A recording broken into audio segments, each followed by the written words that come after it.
Хана, нежная деревенская девушка, находит скрытый сад, блуждая по лесу. Внутри она встречает великолепную бабочку, которая открывает себя как хранительницу сада.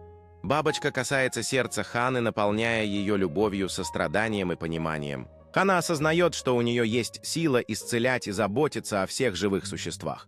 Когда Хана ухаживает за садом, его красота привлекает людей, ищущих наставления. С открытым сердцем Хана делится своим даром, превращая сад в символ надежды и любви. С каждым днем сад становится все ярче, отражая любовь и тепло, которое Хана передает.